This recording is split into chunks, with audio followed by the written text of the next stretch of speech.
नमस्ते विद्यार्थियों। इससे पूर्व में दो क्लास जो है आपको सवर्ण वर्ण की मिल चुकी है, जिसमें अपन सवर्ण जो वर्ण है उस सवर्ण वर्ण के बारे में अपने विचार किया है। डिटेल में आपको इससे पूर्व दो क्लासों के अंतर्गत सवर्ण के विषय में बताया गया था कि सवर्ण वर्ण जो है वो किस प्रकार के होते हैं, किसको सवर्ण मानना चाहिए और किसको नहीं मानना चाहिए। उसकी थोड़ा सा जो भाग है वो शेष बचा हुआ है, जो मैं आपको इस क्लास के अंतर्गत कंप्लीट कराऊंगा। सवर्ण वर्ण के अंतर्गत अपन ने पढ़ लिया कि जिनका अभ्यंतर प्रयत्न और उच्चारण स्थान समान होते हैं, बराबर होते हैं, उन्हीं का नाम सवर्ण होता है।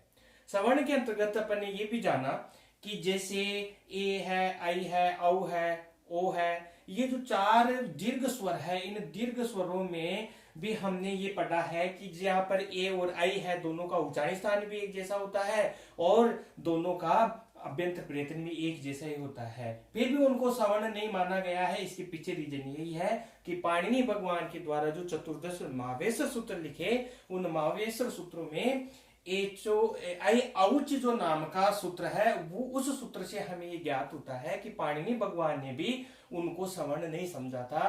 उसी आई औच सूत्र को आधार मानकर, इस आई औच सूत्र को आधार मानकर इसी से विप्रेरित होकर हम भी यहाँ पर इनकी सवर्ण संज्ञा नहीं करते हैं। कि इनकी सवर्ण संज्ञा नहीं करते हैं, जैसे ए और आई ये दोनों सवर्ण नहीं हो सकते, जैसे ओ और औ ये दोनों सवर्ण नहीं हो सकती, जिसके बारे में मैंने आपको डिटेल में बताया कि दोनों सवर्णवाची नहीं हो सकते हैं, जबकि इनका उच्चारण स्थान और आभ्यंतर प्रयत्न दोनों समान है। क्यों नहीं हो सकते हैं? क्योंकि इस सूत्र के निर्देशानुसार अगर पाणिनि भगवान इनको सवर्ण मानते तो फिर ए ओम ए सूत्र से ही ए से तो ऐ का ग्रहण हो जाता और ओ से औ का ग्रहण हो जाता, फिर ऐ औच सूत्र लिखने की उनको आवश्यकता नहीं थी। इस कारण से इनको अपन सवर्ण नहीं मानेंगे। उसके बाद में अपन पढ़ते हैं रेपो उस्मानाम सवर्णा न संति। कहते हैं कि जो र है और जैसे उस्म वर्ण है, अब उस्म वर्ण कौन कौन से होते हैं?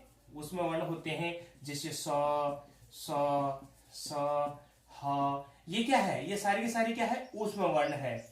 तो र और जो उस्म वर्ण है, इन वर्णों का भी जब अपन तालमेल बिठाते हैं तो इनको भी सवर्ण संज्ञा यानी सवर्ण वर्णों की स्थिति में नहीं रखते हैं। क्यों नहीं रखते हैं? कि जैसे रे का मुर्दा हो गया तो यहाँ पर भी इसका मुर्दा हो गया है। जैसे रे का जो है मुर्दा है, इधर ये कंठ है, तो इसका प्रयत्न कई बार एक दूसरे से मिल जाते हैं। लेकिन यहाँ पर एक स्पेशल बात बताई गई कि रेपो उस्मानाम सवर्णा न संति, कि रे और जो उस्म वर्ण है ये भी आपस में कभी सवर्ण नहीं हो सकते हैं।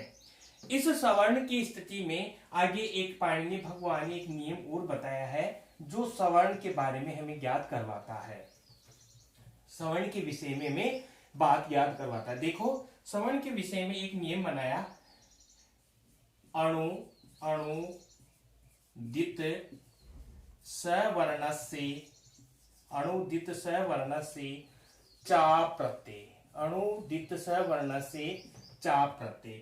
एक तो अपन ने इसे पूर्व में सूत्र पढ़ा था जिसका नाम था तुल्यासे प्रयत्नम सवर्णम, जिसको मैंने आपको डिटेल में समझाया। और दूसरा जो सवर्ण की बात बताने वाला जो सूत्र आता है वो आता है अणुदित सवर्ण से चा प्रत्यय। अणुदित सवर्ण से चा प्रत्यय का जब अपन सूत्र की व्याख्या देखते हैं तो इसमें से एक तो अण बाहर निकलता है और एक उदित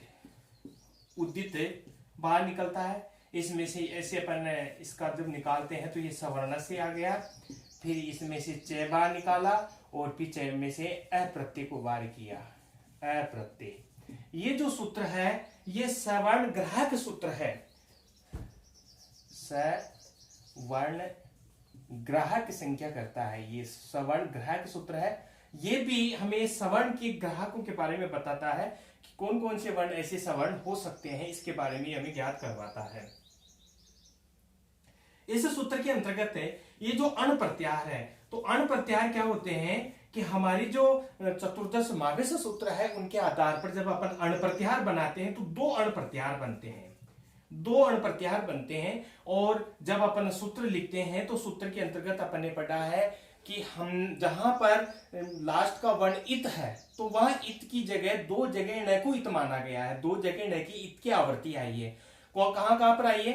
एक तो आई उनके न में जहां न की इत मानकर आप यहां पर न की आवृत्ति दी है, और एक लण नामक सूत्र है जो 6 नंबर का है, वहां पर न की आवृत्ति आई। तो दो जगह न इत है और प्रत्याहार बनाने के लिए हमें पहले वर्ण से स्टार्ट होना पड़ता है और लास्ट वर्ण तक जाना पड़ता है। जैसे हम पहले वर्ण ऐसे स्टार्ट होंगे और लास्ट वाला जो वर्ण है चतुर्दश समावेश सूत्रों में वहां तक अपन प्रत्याहार बनाते हैं, तो बीच में आने वाले जितने भी वर्ण है उनके हम क्या करते हैं?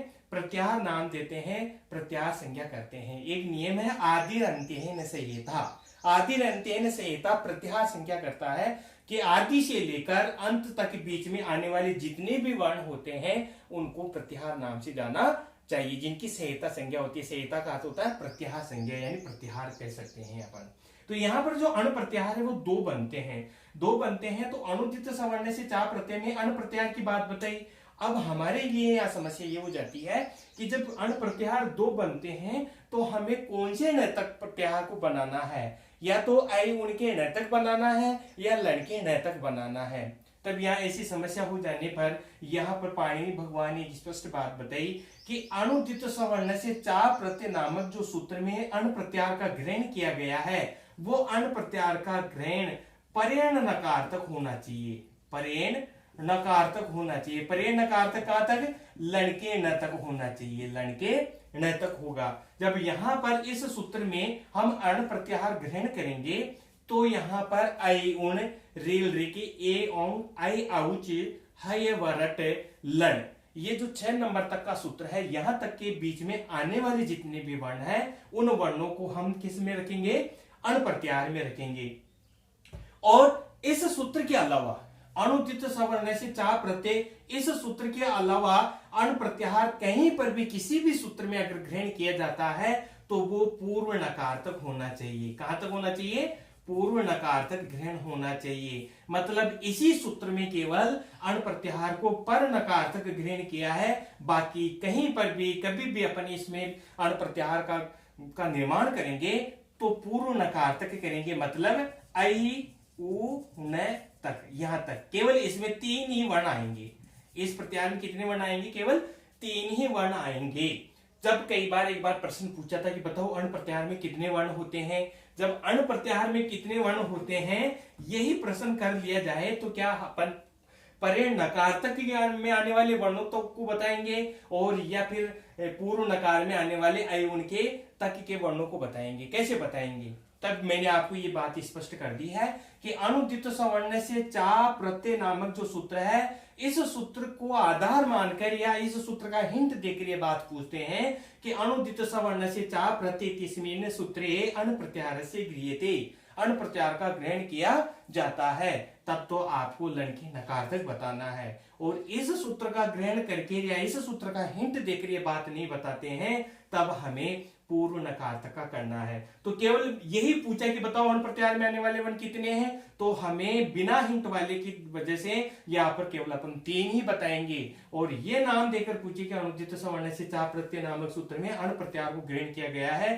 तब ध्यान देना लण के न तक इस प्रत्याहार का ग्रहण होता है। ये विशेष प्रश्न है, बहुत इंपॉर्टेंट प्रश्न है। जिन्होंने इसको ध्यान पूर्वक समझा है उनके बढ़िया फर्स्ट क्लास समझ में आएगा, और जो नहीं समझ पा रहे हैं वो कभी नहीं समझ सकते हैं।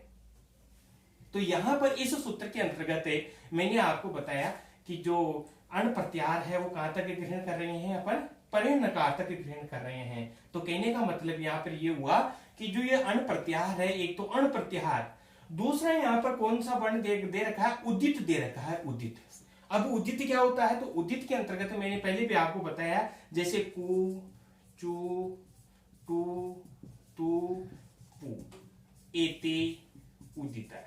एते उदित है। देखो कु यानी कैवर्ग, चु यानी चवर्ग, टू यानी टवर्ग, तू तवर्ग, पू पैवर्ग, कैवर्ग, चवर्ग, तवर्ग, तवर्ग, पैवर्ग। कितने हैं? वर्ग कितने होते हैं? 5 होते हैं। पांचों वर्गों में देखो अपन ने यहाँ पर उ लिखा, इसकी उ की संज्ञा हो जाती है और इसको वर्ग में अपन लेते हैं, तो जहां पर उ इत होता है, जैसे मैंने लिखा उ इत है, ऐसा लिख दिया उ इत है, तो इन दोनों को जोड़ेंगे तो ये क्या बनेगा, उद, सॉरी, जैसे लिखा है यहां पर मैंने उ तो फिर लिखा इत। क्यों, ये तय का ग्रहण इसलिए कर रहे हैं कि केवल अपन यहां पर हरेस्व उ का ही ग्रहण हो। अगर यहां तय ग्रहण नहीं करूं, मैं ऐसे ही लिख दूं उ और यहां पर फिर लिखूं इत है, तो इस उ से दीर्घ स्वर का भी ग्रहण होता है, मतलब इस उ से अपन दीर्घ उ का भी ग्रहण कर ले, इसलिए यहां पर तय का ग्रहण किया जाता है। जब तय का ग्रहण किया जाता है तो उत में केवल उ को ही पढ़ेंगे, और यहां जब इसका संयोग संधि करेंगे तो तय को तीसरे नंबर का वर्ण बन जाता है, जहां पर जस्तु संधि होती, तो जस्तु संधि होने पर ये शब्द कैसे बन जाता है, उदित के नाम से बन जाता है। तो यहां पर ये जो उदित वर्ण है, ये पांचों वर्गों में आने वाले जो वर्ण है, 5 वर्ग, इन पांचों वर्गों में जो वर्ण है टोटल वो कितने हैं, पूरे 25 है। ये इन 25 वर्णों को हम उदित वर्ण के नाम से जानते हैं। तो इन्होंने क्या कहा कि अण में आने वाले वर्ण और जो उदित वर्ण है, उन उदित वर्णों को सवर्ण ग्राहक होना चाहिए, सवर्ण के बारे में समझना चाहिए। लेकिन अप्रत्यय की बात बताई यहां पर, अप्रत्यय। अप्रत्यय का मतलब क्या होता है, न प्रत्यय इति अप्रत्यय, नहीं तत्पुरुष समास हुआ है यहां पर, जो प्रत्यय नहीं होना चाहिए, मतलब प्रत्यय से भिन्न होना चाहिए। प्रत्यय से भिन्न का यहां पर हम तात्पर्य क्या लगाएंगे, प्रत्यय से क्या तात्पर्य लगाएंगे, प्रत्यय से हम ये तात्पर्य लगाएंगे जो अण से जुड़ी हुई बात होती है। अण से जुड़ी हुई बात कैसे कि हमारी जो व्याकरण होती है, उस व्याकरण के अंतर्गत एक तो आगम होता है, एक तो आगम होता है और एक आदेश होता है। जैसे आगम हो ऐसा कुछ, या फिर कोई आदेश हो रहा हो और उस आदेश और आगम में आने वाला वर्ण कोई अण प्रत्याहार में आ रहा है। जब कोई अण प्रत्याहार में आ रहा है तो उस समय फिर हम उसको सवर्ण नहीं कह सकते हैं। क्यों, क्योंकि आगम और आदेश का अण प्रत्याहार में आने वाला वर्ण नहीं होना चाहिए। भिन्न की बात कर रहा है कि भिन्न होना चाहिए, तो वो स्थिति यहां पर नहीं होनी चाहिए। आगम और आदेश में आने वाला वर्ण जो है अण प्रत्याहार में होते हुए भी हम उसको सवर्ण नहीं कहेंगे, जबकि अगर इनसे भिन्न आया है तो उनको हम अण को क्या कहेंगे, सवर्ण ग्राहकी के रूप में ग्रहण करेंगे, सवर्ण के रूप में ग्रहण किया जाता है। अब यहां पर स्थिति ये होती है कि जैसे मैंने आगम और आदेश बताया है आपको, आगम और आदेश होता क्या है, आगम व्याकरण शास्त्र के अंतर्गत जो ये आगम है, इस आगम को और आदेश को, एक तो आगम होता है और एक होता है आदेश। ध्यान दीजिए यहां पर ये जो आगम है ये मित्रवत है, मित्रवत है, और ये जो आदेश होता है ये शत्रुवत होता है। हमारी व्याकरण शास्त्र में इसको, आदेश को शत्रुवत माना गया है और आगम को मित्रवत माना गया है। कैसे कि जो मित्रवत यानी आगम होता है तो मित्र की तरह आचरण करता है, मतलब मित्र कभी भी अपने मित्र को हटाकर उसकी गद्दी नहीं छीनता है, कभी उसको वहां से भगाता नहीं है, उसके पास में जाकर बैठता है, तो वो तो कहलाता है मित्र। जैसे अपन आगम करते हैं, जैसे अपन नुट का आगम करते हैं, कुक का आगम करते हैं, है ना, तो ये क्या है, ये आगम है। जैसे नुन का आगम किया अपन ने, नुट का आगम किया, मुट का आगम किया, ये आगम होते हैं। तो ये किसी वर्ण को हटाकर उसकी जगह नहीं बैठते हैं, केवल ये उनके पास में जाकर बैठते हैं। तो जो पास में जाकर बैठता है उसको हम आगम के नाम से जानते हैं, और आगम किसकी तरह होता है, मित्रवत की तरह होता है, मित्र की तरह होता है। और जो आदेश होता है वो शत्रु की तरह होता है। शत्रु कैसे करता है कि सामने वाला राजा से जब युद्ध कर रहा है तो उस राजा को हराएगा, मारेगा, और मारने के बाद ही उसकी जगह जाके बैठेगा। क्या दोनों राजा एक साथ एक गद्दी पर बैठ सकते हैं? कभी नहीं बैठ सकते हैं, क्यों, दोनों एक दूसरे के दुश्मन हैं। तो वो उस वर्ण को हटाकर उस वर्ण के स्थान पर नया जो व्यक्ति है वो आकर स्थापित हो जाता है, तो वो किसकी तरह बनता है, शत्रु की तरह बनता है। वो शत्रुवत किसको माना गया है, अपने व्याकरण में आदेश को माना गया है। जैसे मैंने यहाँ पर आपको कोई एक यण संधि के विषय में बताया, जैसे यहाँ पर मैंने लिखा यदि धन अपि, ऐसा बताया। यदि धन अपि में देखोगे यहाँ पर दे में क्या है, ई है, और बाद में क्या है, अ है। यहां पर क्या होता है, जो ई है, इस ई के स्थान पर यण संधि में यह आदेश होता है। आदेश का नाम दिया मैंने, आगम नहीं कह सकता हूं, यहां पर आदेश का नाम दिया। आदेश होता तो इसका मतलब क्या होगा कि ये जो अ ई है, इस ई का यहां पर इस ई को हटाया जाएगा, इस ई का यहां पर लोप किया जाएगा और इस ई के स्थान पर किसको बिठाया जाएगा, ये को बिठाया जाएगा, तब जाकर ये क्या बनेगा, तब जाकर ये यद्यपि रूप सिद्ध होगा। यद्यपि रूप होने का तो यहाँ पर यण संधि होती है, तो जैसे संधि इत्यादि कार्य होते हैं तो हम वहां पर मतलब आदेश का नाम लेते हैं। जैसे इको यणसी, इक के स्थान पर यण आदेश होता है, अच परे रहते, तो आदेश का नाम दिया है। मतलब यहाँ पर जो इक में आने वाले वर्ण है उनके वर्णों के स्थान पर यण वर्ण वाले वर्ण आदेश हो जाएंगे, मतलब इक वाले वर्णों को हटा दिया जाएगा और यण वाले वर्ण उस पर स्थापित कर दिए जाएंगे, इसलिए उसका नाम, संधि का नाम क्या रख दिया गया, यण संधि रख दिया गया है। तो जहां तक है आपको आगम और आदेश समझ में आ गया। यण मैंने बता दिया आपको उदित वर्ण कौन कौन से होते हैं, और प्रत्यय से भिन्न जो होते हैं वहां पर जैसे अण से जुड़ी हुई बात थी वो बताई मैंने कि जैसे आगम और आदेश में आने वाले वर्ण अण में आ जाते हैं तो उनको अपन सवर्ण नहीं कहते हैं। तो आदेश और आगम के बारे में मैंने आपको बता दिया गया है। अब यहाँ पर क्या होता है कि इस सवर्ण के बाद में कुछ एक थोड़ा सा नियम और है जिसको मैं आपको बता दूं कि हमारे यहां पर तीन ऐसे वर्ण है, तीन ऐसे वर्ण है, य, व और ल। ये तीन ऐसे वर्ण है जो दो दो प्रकार के होते हैं, य व लो द्विधा, दो दो प्रकार के होते हैं।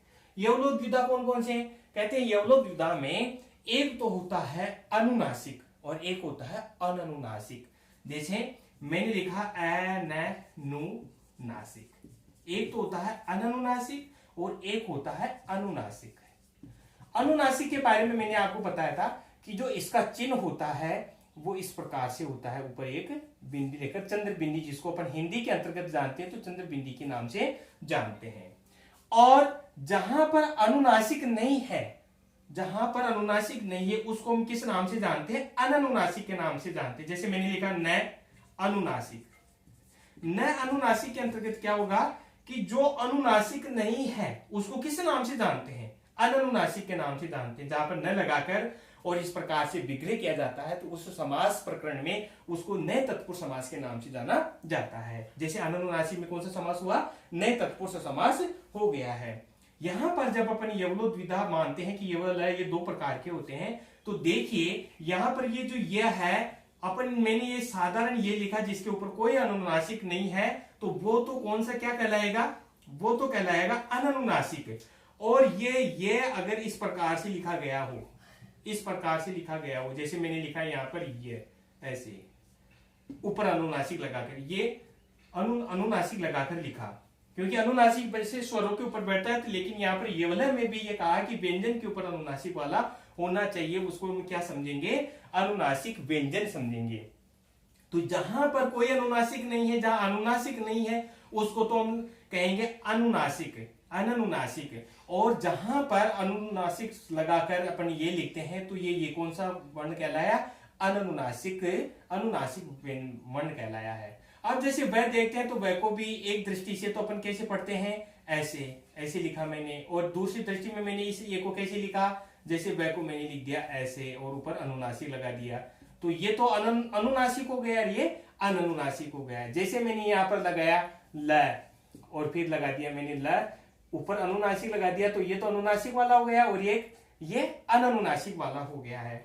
जब अपन व्याकरण इत्यादि पढ़ते हैं तो कई जगह अपन को इस चीज का पता चलता है। जैसे मैंने लिखा है यहाँ पर यम धन लोक, यम धन लोक, जब इसकी संधि इत्यादि कार्य होते हैं तो अपन इसको कैसे लिखते हैं, यह फिर आधा ये, ठीक है नहीं है, और यहाँ पर अनुनासिक लगाते हैं और फिर लिखते हैं लोक, यम लोक।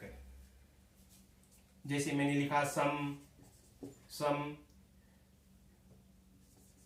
वत्सर, सम वत्सर। अब इसकी जब संधि कार्य करेंगे तो कैसे लिखते हैं इसको, ऐसे सम फिर व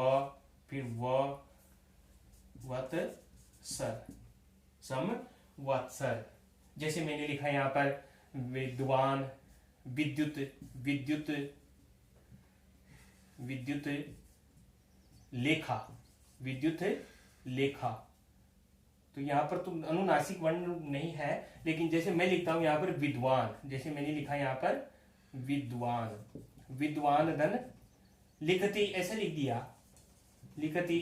तो यहाँ पर क्या होता है, यहाँ पर भी ये जो न है ये न परसवर्ण संधि होती है, तो ये न लय बनना चाहिए। जब लय बनना चाहिए तो अनुनासिक वाला होना चाहिए, तब यहाँ पर अनुनासिक वाला लय इस प्रकार से होता है, विद्वान लिखती, ऐसे लिखती, इस प्रकार से रूप बनता है, डबल लय बन जाता है। तो जैसे यहाँ पर व पर अनुनासिक लगाया, ये पर अनुनासिक लगाया, न पर अनुनासिक लगाया, ठीक है नहीं है, तो अनुनासिक जैसे यहाँ लय बन गया, यहाँ पर व बन गया, यहाँ पर व बन गया है। इस प्रकार से सवर्ण भेद को समझने के लिए अपने यहाँ पर यह वाला द्विधा दो प्रकार से समझकर मैंने आपको अनुनासिक और अननुनासिक वाला भेद पढ़ाया है। धन्यवाद।